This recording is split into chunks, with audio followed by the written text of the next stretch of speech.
And joining me live now is Gaurav Sawant. Gaurav, I couldn't help but notice how the Resistance Front, which is a Pakistani terror organization, has picked up that tweet, that same picture, and put it out with their watermark on it.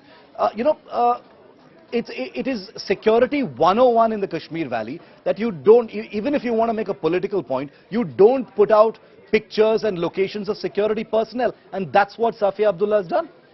And in an environment where maximum security is enjoyed by the family, by the Abdullah family. They've ruled the state for decades. Whether it's the Abdullah family or the Mufti family, they've ruled the state for decades. They know the ins and outs of security, and yet something is done which actually benefits the terror. This resistance front is actually a front for Lashkar-e-Taiba. It's the Lashkar-e-Taiba, a Pakistan state-sponsored radical Islamist terror, a banned terrorist organization, and their front uses a picture put out by these elements where our security forces have repeatedly been targeted by terrorists, whether north of Pir Panjal or more recently south of Pir Panjal, and that's a cause for grave concern. And apart from the politics of it, isn't it also a security risk putting out pictures of that kind, showing where people are deployed, etc.? It absolutely is, Shiv. And this road actually protects the VVIPs in Srinagar. The Gupka road, or the irony, protects the family. You know, they live here.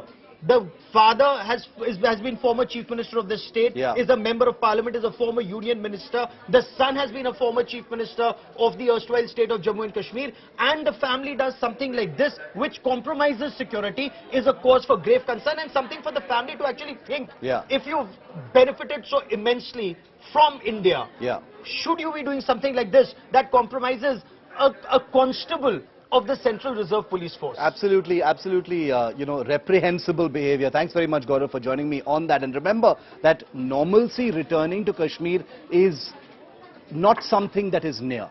But it's a long journey to normalcy in Kashmir, but we will get there. And remember, if you look at data points, let's not be subjective about normalcy.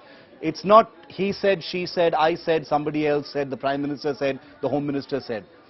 Look at data, look at tourism, look at footfalls, look at the number of shops there are in the valley, look at cinemas suddenly opening, look at restaurants, look at young people deciding to stay back in Kashmir. Look at all those data points and then decide whether normalcy has in fact either returned or is on its way, hopefully, prayers to returning.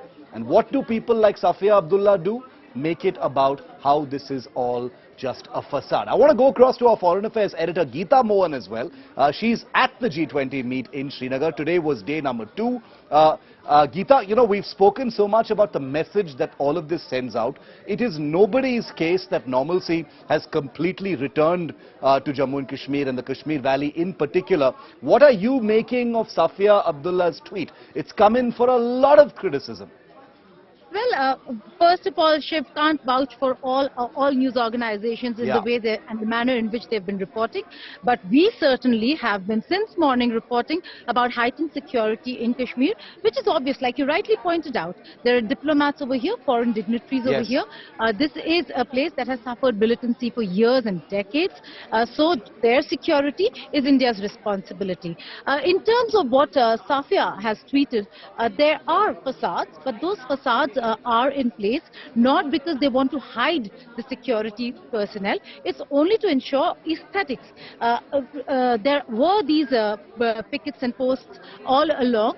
There are certainly some new ones that have come up, but they were also going to put up G20 boards. They just try to do both the things at the same time. If you walk across, there is no no security detail that has been put out in terms of hiding of security personnel. Absolutely. If you walk down the streets, I've been reporting, and I myself showed how there are security personnel everywhere, and there were G20 boards that had covered the pickets. So that's a false argument.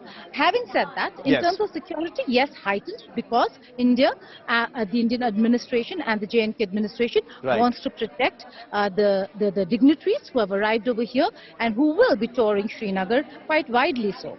Thanks very much, Geeta, for joining us with that story. We will always put the spotlight on what's happening in Kashmir. No other channel does it as much as India Today does. Our Foreign Affairs editor has been there in Srinagar getting us the very latest on this story.